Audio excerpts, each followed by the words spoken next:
Ladies and gentlemen, boys and girls, we are back again with a special edition this week.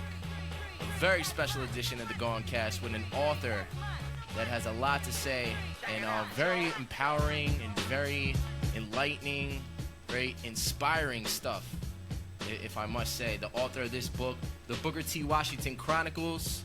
We're going to get into this and a lot more. We also have Corey in the building, who has been on the show before. He's going to be in here for some insight and, just to build upon some of the author's comments. But let's get straight to the author. William Kraft, how you doing? Oh, fine, thank you. Thanks for coming on the show. How you been? Okay.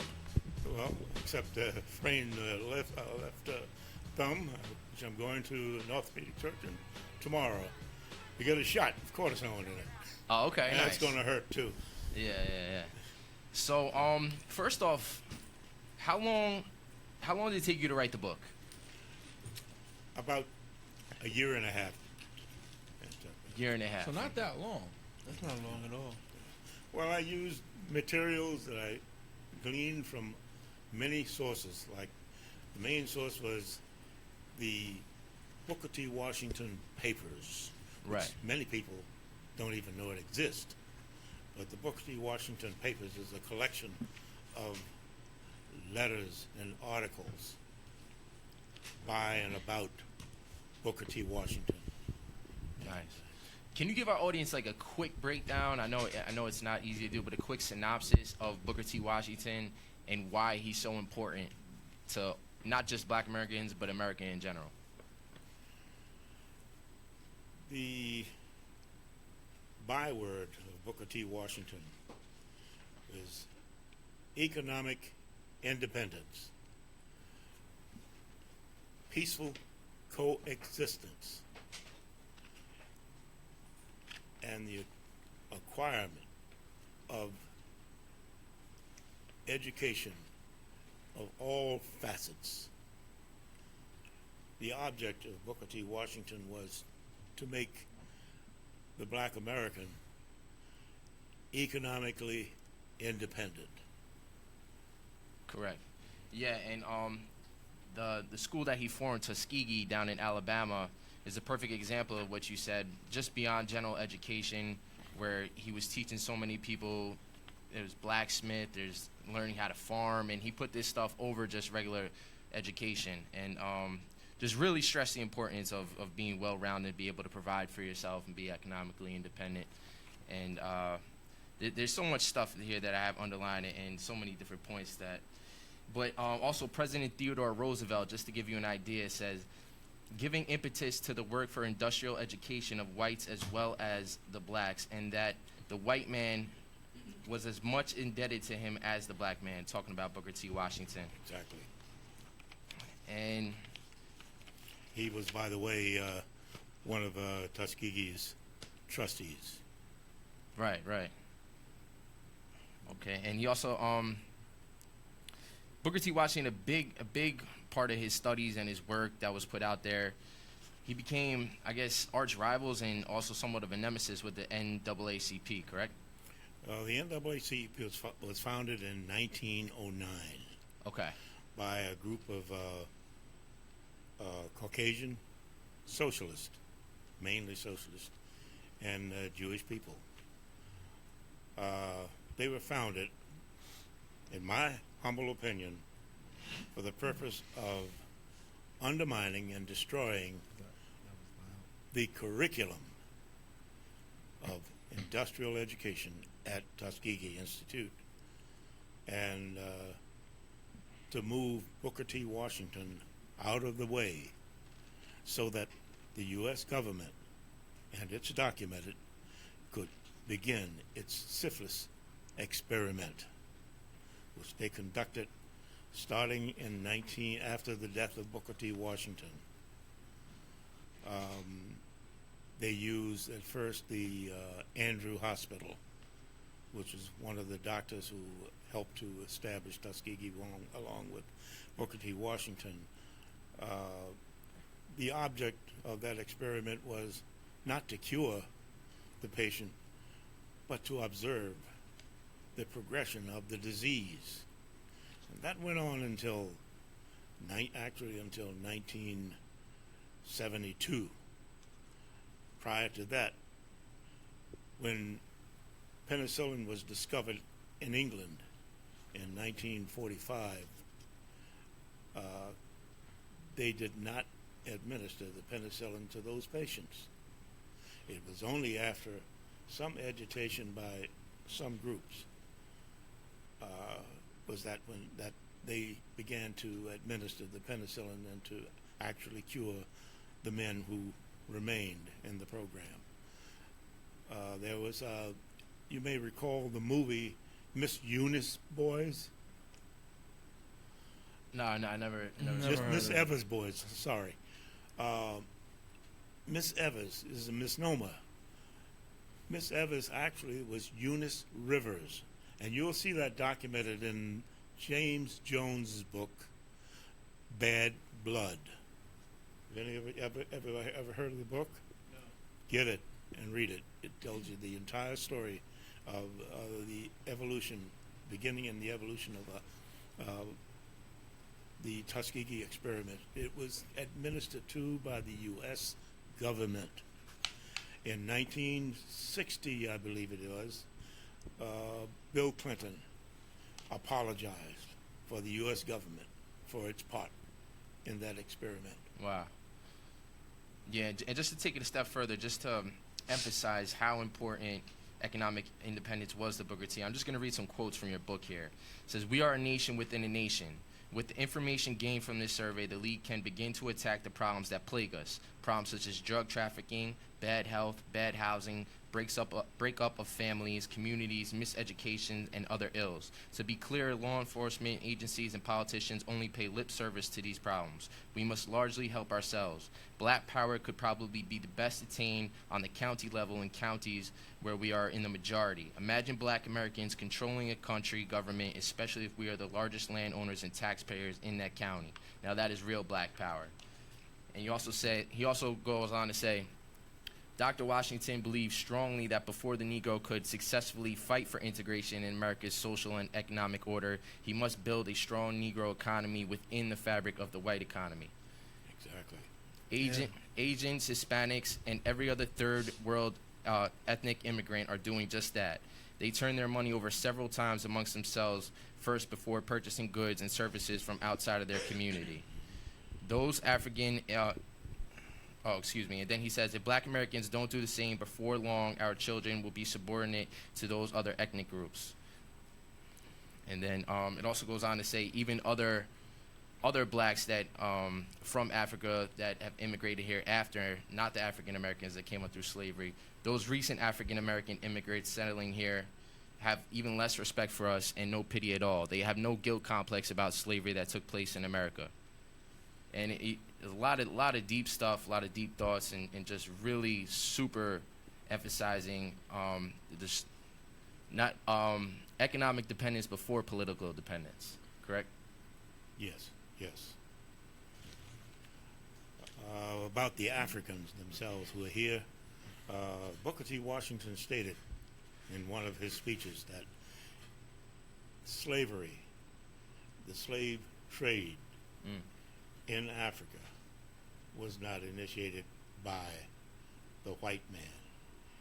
It was the African himself who raided villages, captured people, marched them down to the coast into the waiting arms of the Spanish. A lot of that goes both ways, though, because they were the ones that the whites, I mean, at the end of the day, the whites still brought them here and enslaved the blacks. But I did hear things about that also because certain whites, like, they couldn't go into certain parts of Africa because they were catching diseases and stuff. And then, Corey, you want to expand? Yeah, I don't know about that.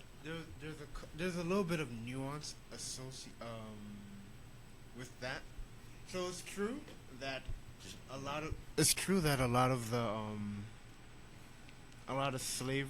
of slave catching was initiated by other Africans. However, there's a book called All Falls Down, and in that book, it's a story about this man. It's kind of like it's basically a story about this man and his relationship with his with his community.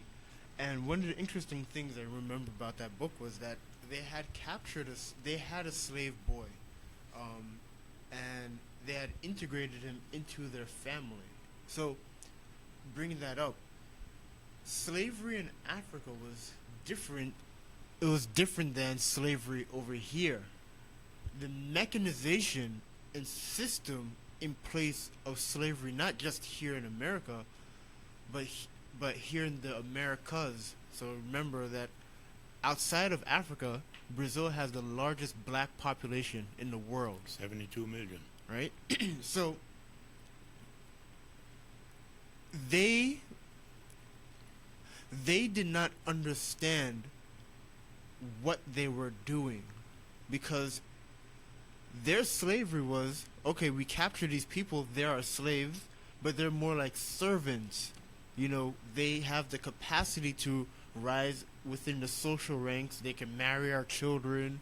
You know, they're family. They can almost. keep their language. They can keep their language. They can keep their culture and stuff like that. But once you got to the shores in Ghana or Nigeria, and you got on that boat, when you got on the other side, the erasure process began. So it was not the same. It wasn't the same, well, we see you as equal, or we see you as our subordinate, but you're still a human being. We're not going to, do... You're not 3/5 a man. Yeah, you're not 3/5 a man. Right. We're not going to do any rubbish to you, right? It wasn't like that on the African side. So, yes, Africans sold other Africans into slavery. They captured and they sold, right? But it was not with the mindset, or it was not with the understanding that, okay, this is what's going to happen to you on the other side. Because if they had understood what was going to happen to them on the other side, they would not have sold them. That's my opinion right there. Interesting stuff. A lot of this makes a lot of sense, just because, I mean, at the end of the day, money, it is so important. Money is not going to bring you happiness, but it is, it's a sense of freedom. What were they sold for? What were they sold for? Like, what were the Africans selling their own Guns. people? Guns. For? Like, Resources. It was just resources, Mostly, right? Boats of cloth, yeah, salted pork. yeah, things that they Knives didn't and have forks. access Things to. that got in trade from Asia. Things from Europe. I mean, like, Necessities, though. Yeah. I guess so. I mean, like, the thing is, if you are, and it's not to say. Here's the thing, right? The reason why Europeans, one of the theories that I heard about Europeans and why they're able to conduct war the way they were able to conduct war was because they lived in close proximity to one another. And so, when you live in close proximity to one another, what happens? You end up developing ways of defending yourself very well, right? Like the projects. Yeah, listen, Europe was the original project. right? So, so these guys, they developed. Well, they didn't develop the gun per se. They got the gunpowder from China, but then they developed, or they perfected the gun. They right? weaponized. No, they weaponized gunpowder. They weaponized gunpowder. That's a much better way of wording it, right? The Africans, they went to war with one another, right? They went to war with spears and swords, right? But it was not the same kind. They didn't have access to gunpowder, right? And then because they lived so far away from one another, there wasn't that need for an arms race the same way there's an arms race in Europe. So, in a sense, when the Europeans came to them and showed them guns, right? And showed them what guns could do, that was enough to trade for. Yeah. Because that just changed. Whoever had guns, right? It changed the way that you conducted war. Definitely, the With gunpowder your changed neighbors. everything. Yeah. Let me take it. I don't want to get too lost in the. No problem. No, that's great. I mean, it's good to touch on background stuff. I don't want to get too lost in the origination of slavery, although that is very important. I want to talk more slightly after, which is Booker T's time, Reconstruction period, and you know, black economic independence after that. And then also we'll get into the conspiracy of whether he was killed and a bunch of fun stuff like that. But first, I also wanted to touch on the Great Migration, because a lot of blacks in the South at that time after slavery did own land. And then he points out how important it is to own land, and how, you know, that's the first key to economic independence is really owning land. And he said he was pleased to see progress in land owning, with the total value of farm property owned by blacks increasing by 177%, from 177 million to 493 million dollars during the first decade of the 20th century. And this was in August 1915. What page is that? That is page 45. But then also with land, he said, we should never forget that the ownership and cultivation of the soil constitute the foundation of great wealth and usefulness among our people. A landless race is like a ship without a rudder. Mm-hmm. And one of the most important things, while building Tuskegee, as you said before to me in the car, they built all the buildings there. Yes. They laid nearly all of them. They yes. literally was built from the ground up, the whole entire campus, right? Not only that, from their own 4,000-acre forest, Right. they cut down the trees. They milled the lumber. They made their own bricks. They had their own brick factory. Right. So Wow. they built nearly all of their buildings. And one other point I want to bring out to you is that you were talking about the slave trade. Amazing Grace. Did you know that Amazing Grace is not a Negro spiritual? Yeah. Yeah, we just found that out. Yeah? I'm Yeah. curious. What did you find out? Well, wait, hold on. No, you know what? My mistake. I'm thinking about the Star Spangled Banner. No. That's Francis another Scott one. Key. Yeah. But we're going about the Amazing Grace. That was written by slave ship captain John Newton. Yes, I've heard that name before. He himself remembered that he was, as a midshipman, he was flogged. And when he looked out on the deck at those wretched slaves being transported from Africa to the United States,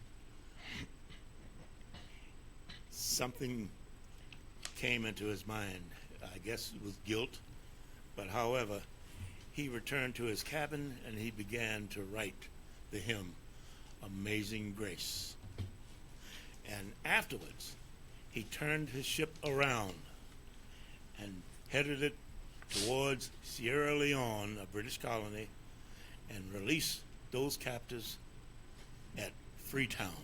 Damn, I wish they all did that. Yeah. I wish they all got that. I wish they all caught the Holy Ghost like that. Oh, something else.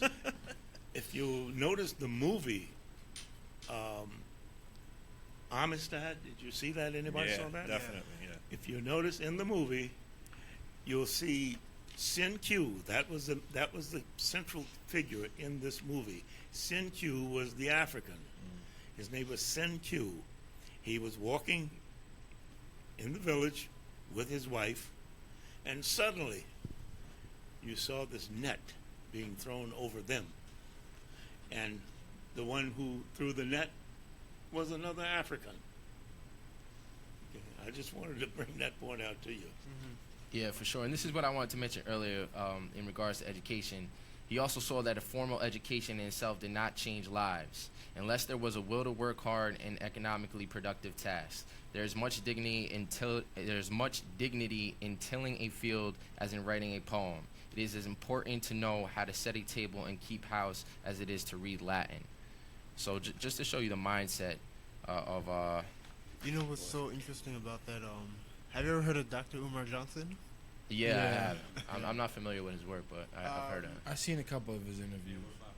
Yeah, no, he says he and Dr. Phil. That's for all. Think about it, that's all for public school education in America now. Not just black neighborhoods. Not just like. Oh, yeah. You know, we're not taught finance. We're not taught taxes. We're not taught. Not you know, taught how to anything. build a business. We're not taught how to Anything about life. do tasks. We're not Yeah. taught trades. We're not taught. I remember when I was going to church, when I was in high school and going to church, or right after high school, and at church we'd have discussions and stuff, and I would say, like, we're not learning anything.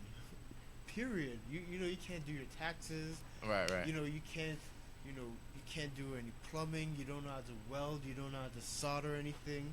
You don't know how to, do anything. There's a lot of stuff I still don't know. Like, I and definitely can't weld. I'll tell you that. I I can't knit either. but I mean, these are all like things that you should learn. I went to a vocational high school, and Nice. for the first year, I was in the electronics program. What was the name of the school? Chelsea Vocational High School. You're in New York?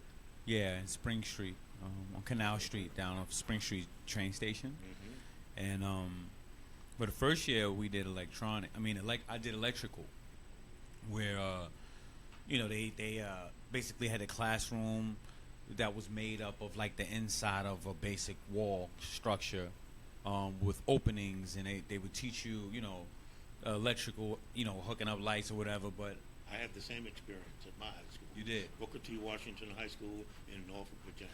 in Norfolk. Yes. Yeah. So but the one thing about it was The name of the high school you went to was Booker T Washington. Booker T Washington High School. Holy yeah. smokes! I know. Full circle. You mentioned that to me. Everything Full came I around. circle. Like must that. tell you that when I first arrived at Booker T Washington High School from elementary, we assembled in the auditorium in the morning, and then a local NAACP official spoke to us, and he called Booker T Washington and Uncle Tom. Wow. That I didn't understand that, but I never heard his name mentioned in a positive manner throughout my high school experience.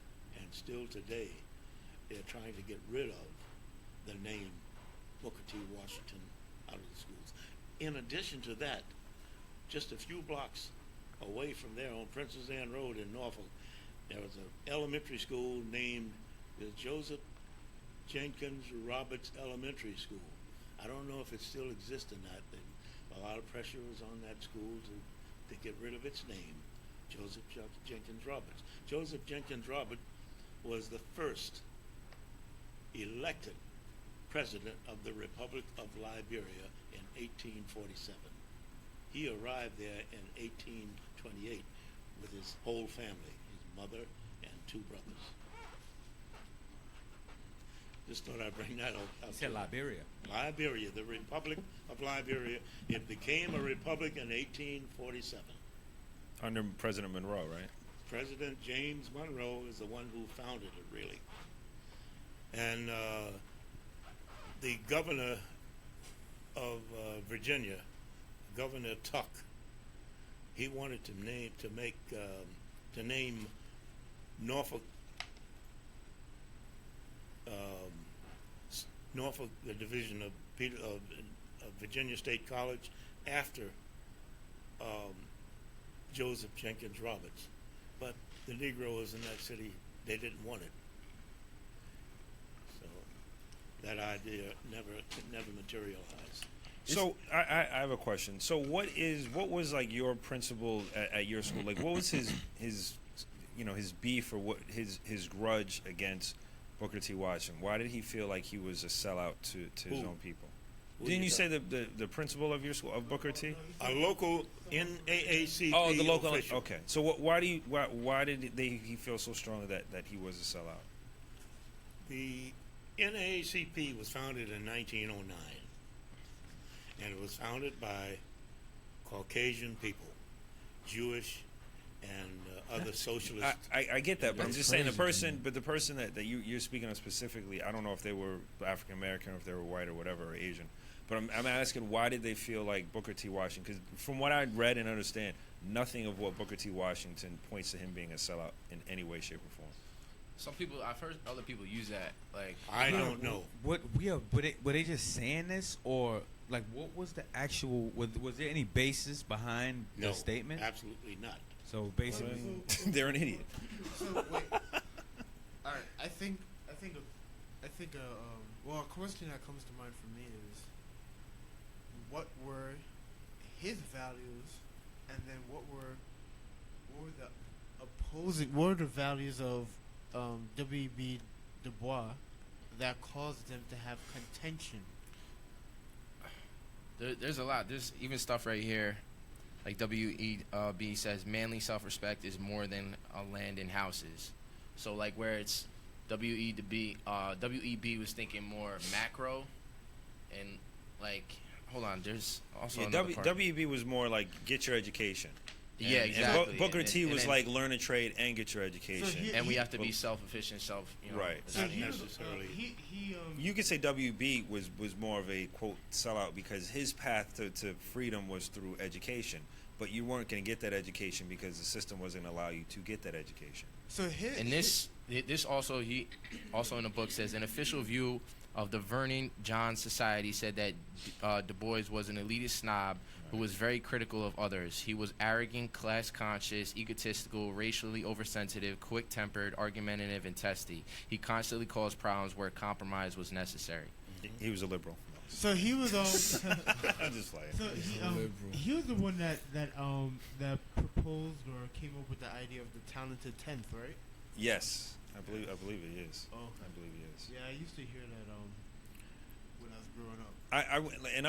I went to Hampton University, which is a historically black college in Hampton, Virginia, and it was interesting because on top of it being from a race standpoint, quote unquote, an all black school, within race there's economic class. Yeah, definitely. totally. And there were kids rolling up in Jaguars, freshmen, kids from Texas. I remember the kids from Texas all had money for some reason, but then you had a lot of kids from Philly that were from the block. Like they treated college when they were hanging out the dorms, they was like they was on the block, like they was Beanie Siegel. It was just really interesting to see. And then for me being, this kid, black kid that grew up in Westchester, that went to a high school that was, 40% Jewish, that kind of hung out with everyone. I was an outcast because I wasn't a kid from the block, but I didn't grow up having money either. You know what I mean?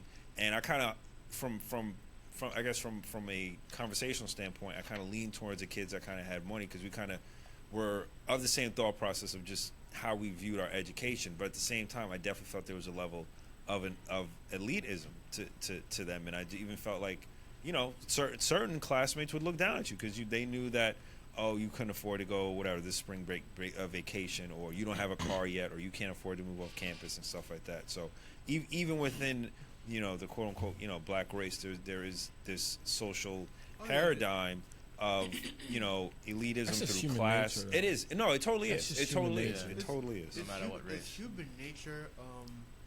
But I think in some settings, in some settings it can be stark, Yeah. or it could be poignant in a sense that you really notice it.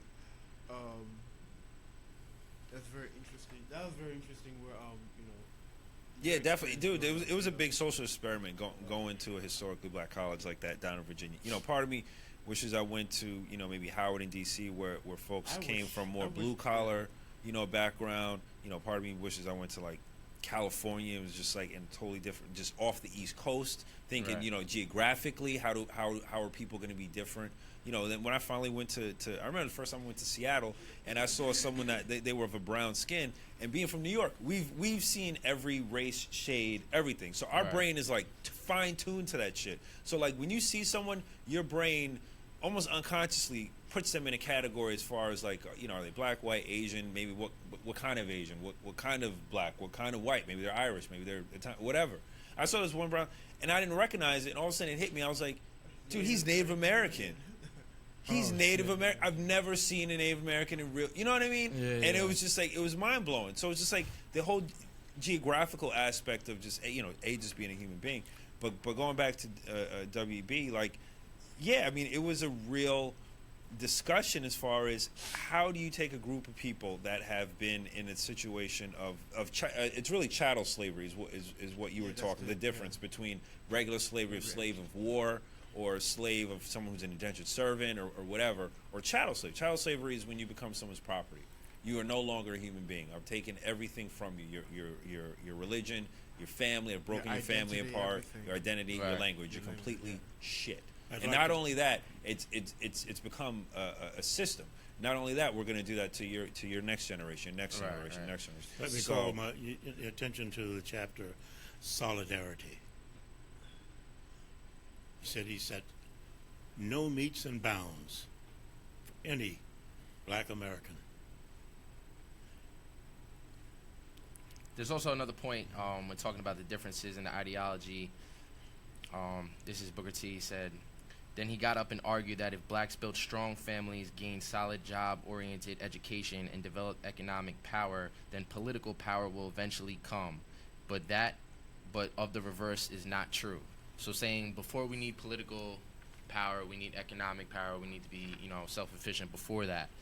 And because he also mentions during the Reconstruction period in the book, he mentions, hold on one second, let me just make sure I'm getting the right thing.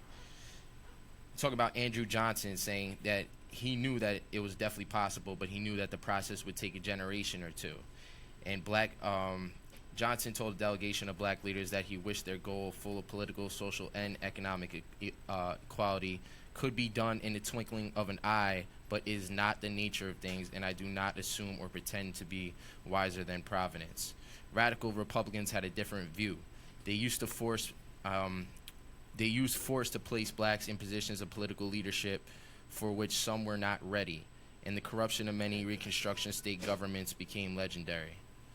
And so it just, I feel like it was more of a focus on self and being self-empowered and to do it yourself, and a lot of focus on spirituality and economic independence before the whole outlook of, political empowerment and things like that. No, definitely. I mean, and this is a conversation I've had growing up with my dad as far as like what needs to happen. It's financial independence. I mean, this is a capitalistic society. If that's why the boycotts during the '60s were so successful. It was like once the bus companies realized that they were actually losing money, that's when they actually had to change the law. That's the only way law changes, if the government or whatever company's pockets are hurting. Booker T. Washington embraced capitalism. Yeah. Yes. Well, But not the malicious kind of capitalism that you see today.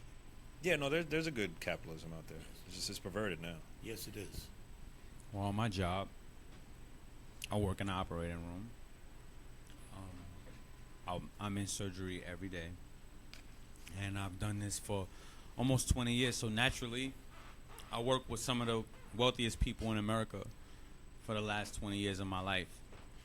And the thing about it, especially when you talk about socially, the conversation that go on around me, just being a black person and not being the surgeon, not being the doctor in there, I get ignored. I don't even get involved in certain conversations because it's almost like they already know that I don't even. It's almost like you don't deserve to be in this conversation because you're not on this level.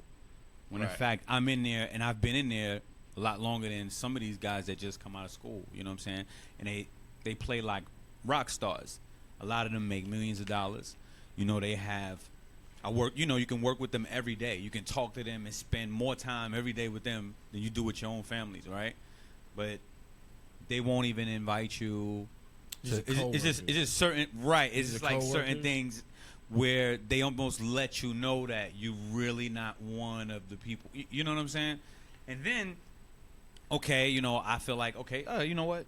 I can do this. I should take the leap and go to medical school myself, right? But then when I hear them talk about school, it's almost like, why should I go and put in 300% to where at the end of the day I still have to go sit in front of somebody's face who is most likely gonna be Caucasian, and still have to jump through even more loopholes to impress somebody just to get into this fucking group of whatever that I don't even want to be in the first place, because you know what I'm saying. If you were a doctor, you think that they would let you in those conversations, or you think Well, it's this is it's the- still if you had that- If the he thing had about that it, right? Piece of paper. do you- And If he it's had not that even piece of paper. about Yeah, can I And ask that's you a the question? thing. Do you just think where do you think draw the it's- line on classism and Yeah. racism in that? But are they not social? having the conversation with you because you're actually Well, not a doctor, or are they not having the conversation Definitely. with you? It's not, I can say that it's not racism, because the one thing is that where I work at, the races are, it's everybody. It's Asian, it's Right. Hispanic, it's black. And another thing, being African American, see, a lot of people see black doctors and see black people in medical school. where like 98% of the time is somebody of Caribbean, and not necessarily. And that's what this book hits on. Right Somebody before from you the hood, walked in, right? it was like that was one of the points it was trying to Right. make in this And- book. This and- book is about African Americans. This book isn't about African people that come here, and That's the point I actually want Right. So after you're done, I want to make that. yeah. So it's like. because they weren't affected by slavery. At the end of the day, that's where it boils down to. Right. And there's nobody like I hear these people talk and they have uncles and cousins who, oh yeah, my cousin is a producer for this guy and my uncle is you know what? I got a friend who works in the operating room, right? This guy, he's a white dude. He was a rep. This guy has had every fucking job, part of my language, known to man. Just because of like family. He's like a manager of a band where he made hundreds of thousands of dollars. Then he gave that up and became like a sales rep for an orthopedic company, right? Now he works for like a film agency doing something completely different. You know what I'm saying? And it's all because of the connections and the people he knew. And what I realized, what I've learned over the years is it's pretty much everybody except for me. Every job. I'm alone at my job. Yeah. I don't want to be there. I could be a lot more, but for what? Like I don't belong. You know what I'm saying? But you got a daughter. No, that's beside the fact. And another thing, I have a question about this. The quote on the front, right? They say this a lot. Of course, I read a lot about and I listen to podcasts or whatever about black empowerment or what we can do to make things better, right? And a lot of what you hear is land ownership. But when they say land ownership, how come, specifically what is it? Like, is it having a home or having a home and having a field in the middle of like Just Iowa? property. And just It's- property yeah, in just general? in general. Just sense real of property. It's both because he says Dr. Washington knew that also if a black American owned business, he had better own the land whereupon the business is situated. Otherwise, he could suffer from the tyranny of the landowner. Right. And a lot of the stuff that just fascinates me too is whether, if you guys want to dive into whether social engineering is a factor with the NAACP, whereas you're big into that, and the damage done to a black America by this organization with its social engineering and their influence in creating harmful legislation is difficult to calculate, and that's something that's just is interesting. Like, Well, and even to go into ideas of welfare and is it a system of dependency, and why if they are social engineering, why? Like if Control. right, It's just I control. understand control, but this is the point I don't get. Wouldn't it just be better? You mentioned this as well, Mr. Crab. Wouldn't it be better for America if people weren't economically independent? You're too much. You could still have poor people in classes, but I'm talking about economically independent, like through the government, like really being dependent. Like, wouldn't it be better for America overall as for our economy, All right, or no? so here's the thing, right? So when you talk about on this subject, it has to be one of two extremes, right? Like, Right. For instance, I don't like guns, right? But my Right. perspective on guns, I cannot use my perspective on guns as a blanket for everybody else, right? My belief is though that it should be one of either extreme. Either everyone has guns or no one has guns. So what this said, it's either people are definitely economically severed from the government, or everyone has a stake in the government economically, or some kind of bi-directional dependence, right? So like when you go to countries like Sweden and the Nordic countries, they have that kind of social welfare Right. where they take care of their citizens. I mean, Norway, they're one of the largest oil producers in the world, right? And all that oil money, they put it into their war chest, and they're using it for colleges and everything for their citizens. They're putting that money away. What's their population numbers? I mean, yeah, exactly. And also the that's what's- demographics. Yeah, the demographic Can't and the compare. population. So the population is obviously smaller than the U.S., right? The U.S. is 300 million. Norway is, The U.S. is probably getting close to 400 million. Yeah, Yeah, it's like probably. 350, 360. yeah. So Norway's a lot smaller than the U.S., so they could, do that, and they've had less to deal with roughly Small sample size. 5.1 million in 2015. That's Norway. What? Damn, that's less than New Roughly York. 5.1 million. What? Yeah. Wow, As okay. of 2015. Wow, okay. That's a very small population, so they could afford to do that. Yeah. My thing is with here is that we have. So here's my thing, right? When it comes to capitalism, I think that capitalism should be removed from three sectors of society. It should be removed from the legal aspect, healthcare, and education. Those should not be capitalistic enterprises. And the reason why is that if someone were to accuse you of killing someone, right? And there's no body, right? So just You're talking about the amount of money you pay for your lawyer and the quality of your lawyer. exactly, right? If you do not have the Whether money, you have Johnny Cochran or a public defendant. yes. Right. If you do not have the money for a lawyer, and someone accuses you of killing another person, and even if there's no You're body, guilty till proven innocent. you are guilty till you're proven innocent. You will Right. sit in a Yeah. jail until you can pay for bail. That's not There are right. people that have died And because the, they couldn't you know, afford bail. the court of public opinion and all that Oh shit yeah, takes the court. place. I mean, it's ridiculous. But there are good public defenders. They don't have the time. they don't have the resources. They're They don't have the overwhelmed. resources. They're And resources, if you and take- Yeah, each of there's them have way like too many cases. each And of they take dude. on It's crazy. It's crazy. Now here's the thing, right? It's crazy. When you look at healthcare now, right? Healthcare really and truly should be very simple. It should be very simple, right? But they put all this nuance and all these triggers and constraints to exclude certain people, right? What I think is that the food industry should be subsidizing the healthcare industry also. That's my That's a thing. good point. Because most of the food, a lot of our diseases. I mean, if you go to third world countries, it is unheard of people dying from obesity. Yeah, that's crazy. That's a privilege over here. The other part is education. Education should be. That's the most important part. Yeah, that's the most important. Education should be free for everyone, and not only free, it should be equal quality. So, the quality that we have in Westchester should be the same in the city.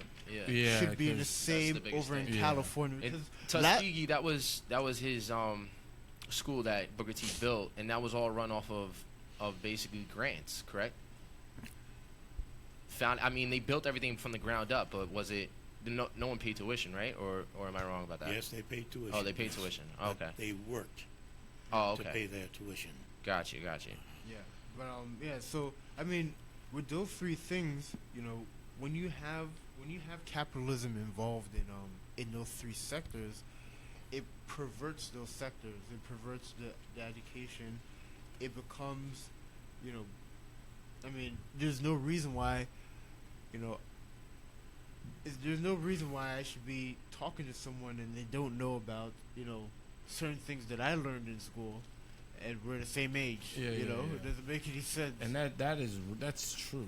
That is so true. Like I had a lot of issues growing up, in school. Well, not only in school, just in terms of my social circle that I had access to, because I was learning things that, these people are going to school just like I am. But why is it that I know more than you? We're the same age. It doesn't make any sense, Yeah, Um, that's a big thing. Yeah. I also wanted to point out how cool of a guy Booker T was, just as far as the way he dealt with people and the way he spoke to people.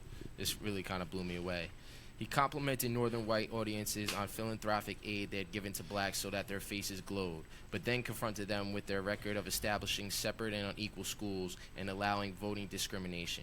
He complimented a black audience on the progress since emancipation so that their faces glowed, and then commented on their laziness and unreliability of some blacks and how their lack of industry contributed to prejudice.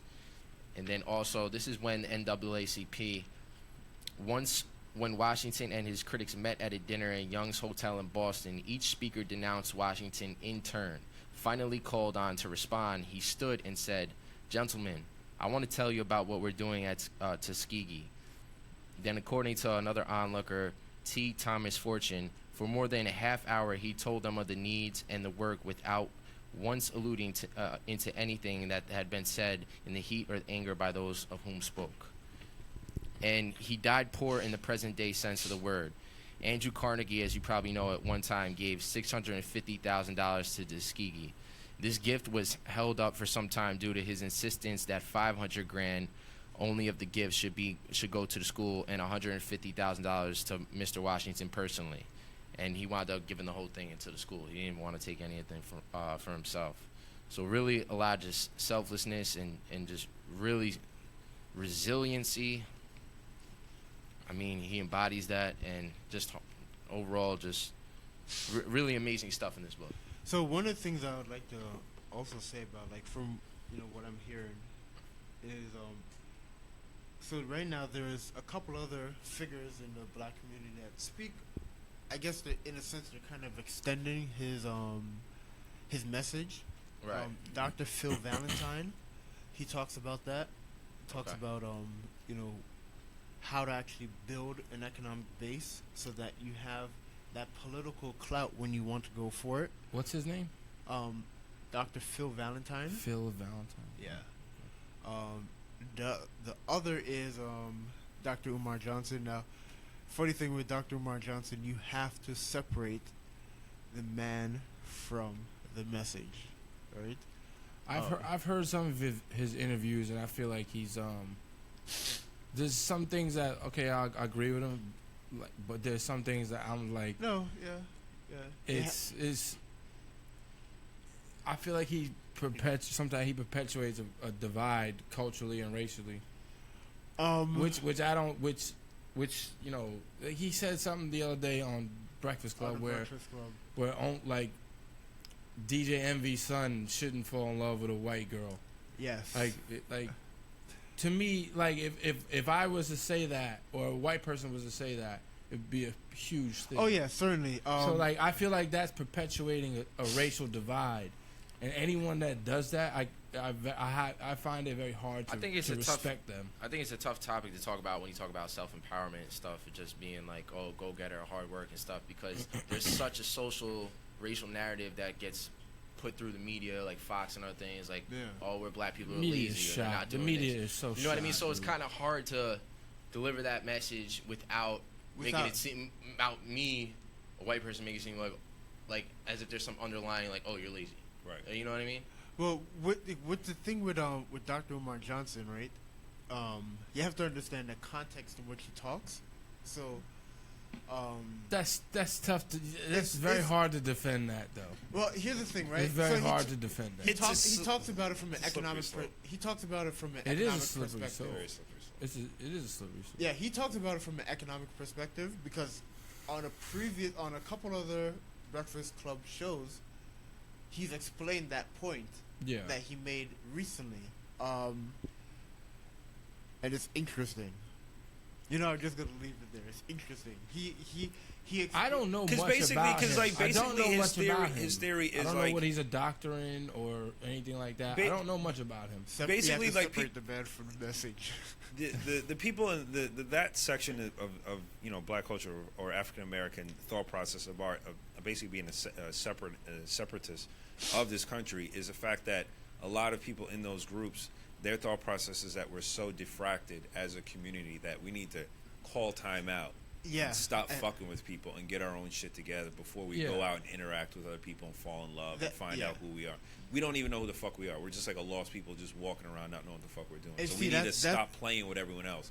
Get our house in order. That's then part of go out context. and play with. That's really what he's trying to say. He's So- not saying don't fuck with white people. Mr. You know what I Kraft, mean? let me Yes. let me just ask you a question. How Because that's a whole nother. I know you podcast. talk about how things got lost along the way. Number one, you think that these things are being kept silent on purpose, right? A lot of these teachings in this book, Yes, by the NAACP, right? who is by the NAACP. yes, they are the most deadly enemy of Black America. Holy smokes! Yes, they are. And you also believe that Hold on, let's they get into killed. Yeah, we got to get into that. I want to because get into that. Read Hold the on. book. Read it. You also believe that they Read it killed in Booker T, line. correct? What's that? You also believe they killed Booker T, correct? We believe, me and my colleagues we believe that he was poisoned. In New Haven in 1915, at New Haven, when he had his meals served to him in his room at the Young Hotel, and he became ill the next day. How old was he when he died? 59. Yeah. We don't know exactly his age, but around that time. Around 60. Yes. Yeah. No, not even 60. And you said when he was didn't even 60. hospitalized that the records didn't add up. He was taken by his trustee, Wilcox, to Rockefeller University Hospital on York Avenue in The Manhattan. Rockefellers. He spent 4 days there. They pumped his stomach out. They didn't give a diagnosis at that time. Then there was about a 5-day blackout as to his whereabouts.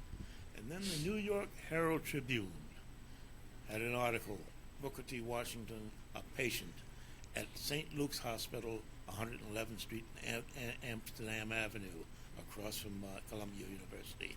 Renee. His doctors at the time despaired that they could really treat him successfully.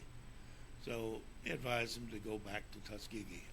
I don't know whether they advised him or not. Anyway, he went back to Tuskegee, escorted by his wife and his personal doctor to Tuskegee aboard a special train car. He arrived at Tuskegee Institute. He died November 14th of 1915 in his own bed. So why? We believe that he was poisoned with hemlock, possibly hemlock. Interesting. I mean, to me, it makes sense. I mean, the fact that it just draws on the history of this country's track record of assassinating political leaders that are empowering minority groups in this country. Don't forget McKinley was assassinated. Lincoln was assassinated. No, absolutely. I just think that Andrew Johnson was shot. Teddy Roosevelt was shot. Ronald Reagan, right? Yeah, well, that was Well, he was after those guys. Yeah, but Reagan wasn't really. Kennedy was killed after he drafted the other way. Adverse effect of it. Executive Order 10001, which converted our currency to silver and defying the Federal Reserve Bank. And I would like for you to go to YouTube and call up Federal Reserve Bank. Oh yeah. You'll get an earful and an eyeful. Oh yeah, about Russia. About Russia. As far as I know, Russia has never been an enemy of the United States. Not even during the Cold War? Not even during the Cold War? They have never attacked the United States. That's fair enough. In it was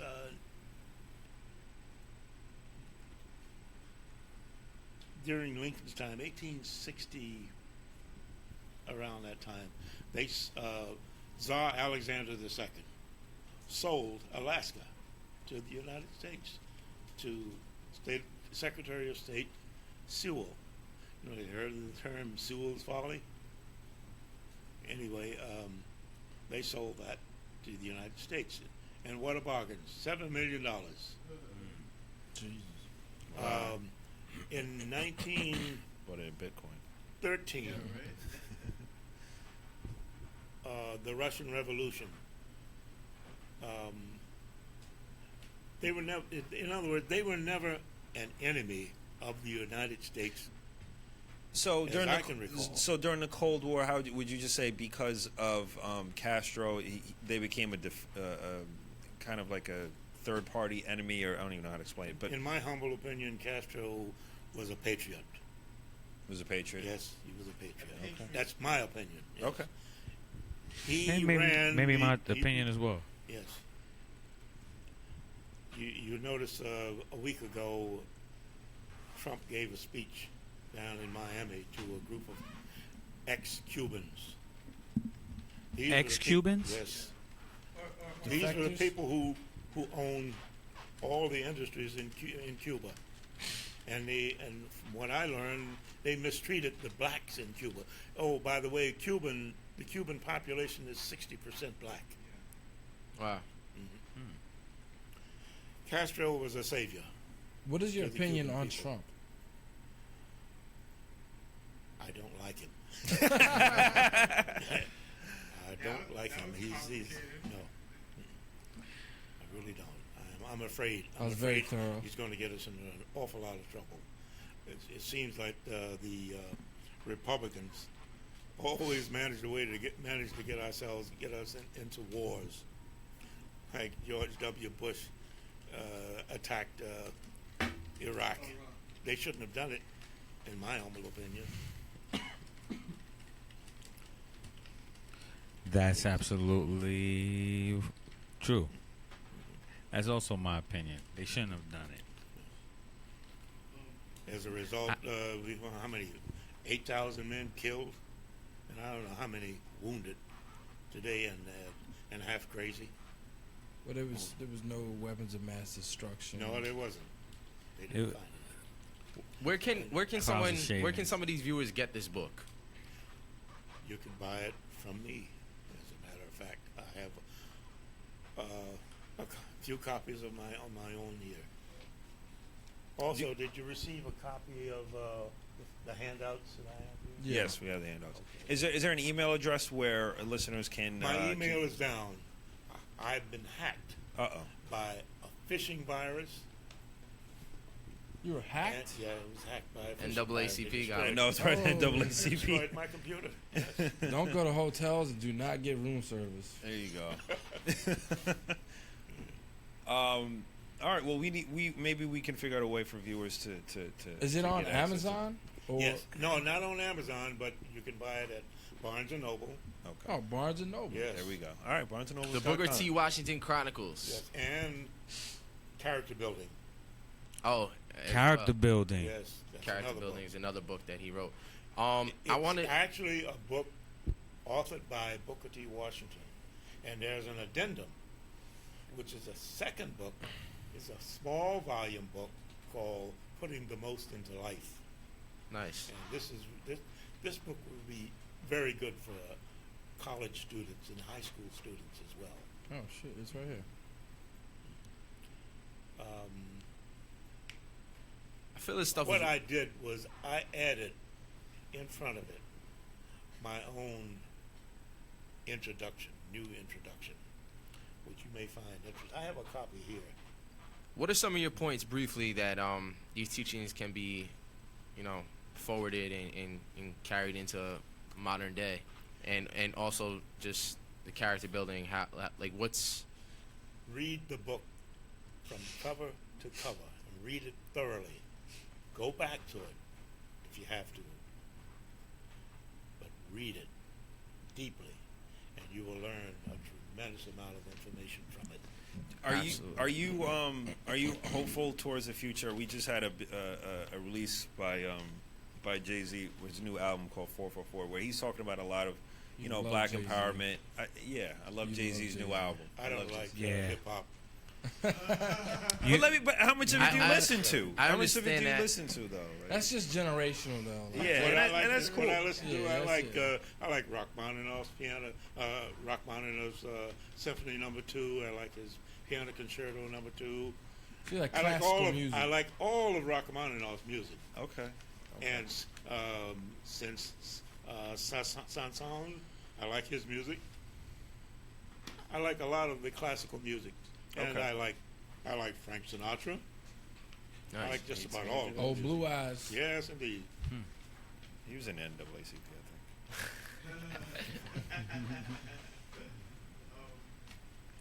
I I wanted to say something about when we had so it's really interesting when you talk about like black culture, because there's really and truly like three main ethnicities in America. So you have the African Americans, What? here, What is that? huh? What is that? Or Africans that were transplanted to America, right? And And then you have the West Indians, the Caribbean people, the islanders, and then you have Africans that come here afterwards. And very interesting because sometimes you hear about, okay, well, why can't African Americans build wealth, or why haven't they built wealth? And it's kind of because they started from zero, in a sense. Whereas We started from less than zero. Right. Yeah. If that's Yeah. possible. Underneath the fucking ground. Zero, but they starting from zero with no financial education or no foundation, or no one in the family structure or less than anything zero. like that. Yeah. In most families, and most black families in America that are from America, that are black Americans.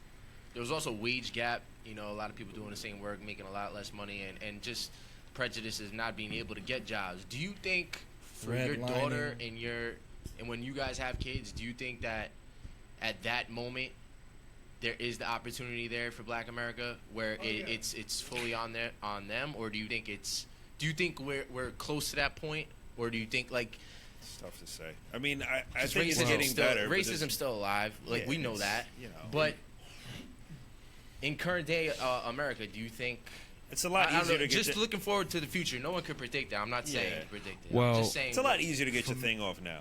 I mean, you really gotta. I mean, I'm sorry. There's so many examples of success stories that it's hard for you to sit there and. It's hard for me to feel bad for you when you say, "Oh, I can't." There's so many That's a examples disease in of itself. It's saying, Yeah, I can't, that's I what I'm can't. saying. Yeah. just all right. So I'll say two things about that, right? So I'm with you on that, right? Where And don't get me wrong, there are examples of There where are people examples, will you know. you know what I mean? That So- try and will fail. So what technology has done for us in the past 20 years is phenomenal. It's nearly leveled the playing field in terms of people having access to the global economy. And, I'm going to put the plug in, even now with the rise of Bitcoin and other cryptocurrencies, right? There you go. Let's get it. Shout out to Bitcoin. Let's Right? get it. And I'm going to post I need that. I'm I need gonna- that ROI. Yeah, man, I'm gonna post up my referral link. Once you invest $100, you get $10 back. So with that, right? You now have greater access to the global economy than before. But on the flip side, when you grow up in families that never had generational wealth, right? Oh, totally. It's very difficult. I mean, and then even if your parents may have wealth, right? In black families, we don't pass it down. My grandmother My grandmother has 4 houses, right? My grandmother has she came. All right, so my grandmother was brought up in St. Lucia. She didn't speak any English, and she had to go to a foster home in Barbados. And she was abused because she couldn't speak any English. She only spoke French. She made her way to owning 2 houses in St. Lucia, 2 houses in Barbados, houses over here, right? And she brought all of her children from St. Lucia and Barbados to America. She helped them come here, and I'm a descendant. My mother was one of those children. She never taught us how to do this for ourselves. It was just like, well, here you are, Wow. And this is a story in nearly every household, every West Indian it's so- household. it's I think the opportunity for like the one-off millionaires are possible, a lot more possible. Like I might become rich or whatever, but then 8 Yeah. other kids aren't. You know what I Right. mean? And going back to what my man's saying right here is like, yeah, there's no group effort. There's no. I mean, I work at a private golf course, and it's all about network. I mean, they marry into each other. I mean, it's Yeah, like that's crazy. it's incestuous to a point of how much they're helping and leveraging each other's yeah, power. totally. You know what I mean? So I think it's going to take another. I mean, I'm only guessing 50 years, 20 years, 100 years before in the quote unquote black community where we're doing stuff like Yeah. that. It's go- Jay-Z said something about that actually on his album. Yeah. I'm sorry. Nah. Jay-Z said something about that on the last album on the track Legacy. Can't when- wait to give it to my children. Just Yeah. so much of that was like, I mean, Here's the thing, though. Most of us, or many of us, who have our our ears to the economic empowerment movement. We've heard all this stuff before, but it's never been put on a commercial platform. Right. Right. And he mentions Wu-Tang, right? And he says how my kids will marry your kids, who will marry whoever else's kids, and we keep it all in the family, the Carter money in the family. Right. Kind of playing off of what you're saying about, at Literally the golf being course. incestuous. Yeah, Yeah. yeah, no, absolutely, absolutely. Booker T said that we are a mixed race people. Do you believe that? Yeah, of course. I mean, Myself, for instance, some of my ancestors are American Indians, some are Caucasians, and some are African. So, Yeah, my great grandmother was Indian. I remember the day I was old enough to and I realized it was like, why does Nana hair like that? And I remember the day that I realized that she was actually full-blooded American Indian. My great grandmother. My grandfather's dad was half Irish, and his mom was full Indian. But to go back to the question that you asked about what I think about the future, this is a question that me and my wife go over every day. I just moved out of my neighborhood to give my daughter the opportunity to go to a better school. But then, I look around the neighborhood, and now that I'm away from the black neighborhood, Yeah. I don't have to worry about the education as much. Right. But now I have to worry about the racism. Right. And I look at my daughter and I wonder, like, when, what am I gonna, what is it that I'm gonna have to do to make sure that she knows that her hair is beautiful, and that she Right. understands that, because she's different, she's not any less capable than anybody. And what happens when she's in school with that girl whose dad is like some trillionaire, whose house is 8 times larger than mine or anyone in our families, or the girl down the street who every one of her siblings, cousins, uncles, and friends are all doctors and lawyers and shit. Yeah. So now she gets the better education by numbers or whatever but I have to worry about this portion of it now. You know what I mean? So it's almost like the work that I put in and my wife put in, we put in the research, we put in the time in reading and educating ourselves to learn enough to make this move for the next generation of our family. Right. But how much time do we have in our life to actually make the biggest difference ourselves? Yeah. Especially when there's only a few of us. Because the opportunity that I had was to go to school for free. The Right. opportunity that my wife had was similar but not exactly the same. But her siblings did not get that opportunity, and neither did mine. Right. It's just the two of us together. So now what can we do to make sure that both or all 3 or all 4 of our children have these opportunities so that they can pass it on to the generation after? Yeah. Because we don't have the help within, between us.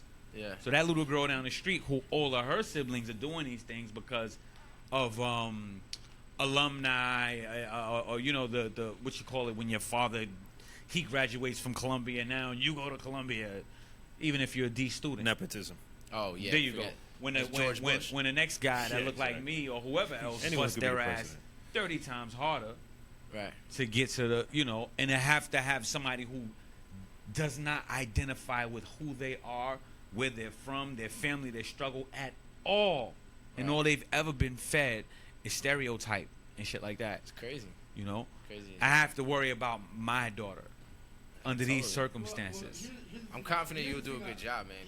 Just because of all this. I learned so much just from being a friend of you. You know what I mean? So, and then important is not to just educate your kid through formal education and public education, because there's so much more to life, and it's so important to read other books and books like these, and to have these type of conversations. That's imperative. Otherwise, because they'll believe whatever the school system tells them and whatever their friends tell them. But I think I wish we can go further with this because it's so much, like, Oh, especially there's with a so topic like this. There's so much. There's so much to go on. But everyone out there, thank you so much for coming in and checking us out. And for everyone that's gonna watch this afterward, we're streaming live right now. This is the book, the Booker T Washington Chronicles, and also make sure you check out William Kraft. I'm gonna post some links to some of his work as soon as this is up, and it's real empowering, real inspiring, like I said, and it's for everyone. It's not just if you're a Black American, it's if you're white, no matter what. This is history, this is important stuff, and it's really inspiring. Just his life and his life work is inspiring to no matter who you are, what color, creed, age, race, and any of that stuff. It's really, really, really fulfilling, just enlightening too. So thank you very much, Mr. Kraft, for coming on today. Any Thank you, other sir. last thoughts? Yeah, can I say one last thing? So the hospital you talked about, St. Luke's Hospital, Yes. is actually the hospital I work in that I spoke about earlier. I work in the operating room at St. Luke's on Amsterdam Perhaps and 114. you may be able to get a hold of Booker T Washington's medical records there. Find out exactly what happened. Oh shit! Yo, imagine if Nomad found that we broke the case I have on a the copy show. of his records at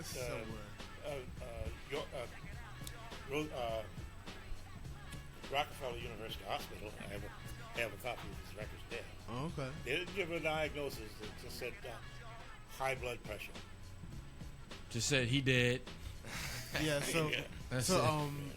I would really like the next show to talk about future economic empowerment. I've been teaching classes on Bitcoin and cryptocurrency. It's been going pretty well. There's a Yeah, we lot definitely gotta have you on again because every time you come on, I just feel like I'm Yeah. gonna need we have like another hour's worth to get to. I'm gonna need like 5 episodes of cryptocurrency. Listen, I'm gonna drop a link if you don't mind. Can I drop the link? Yeah, absolutely. I'll All right. post that link as well, but we're running out of time. Yeah, no problem. Thank you, Gypsy, for Thank you, sir. always holding no us down, problem. especially on a special Sunday because we're. Thanks for being on standby, Gypsy. We'll be back regular know it. time. And as Good one, always, folks, we gone. We on. We gone.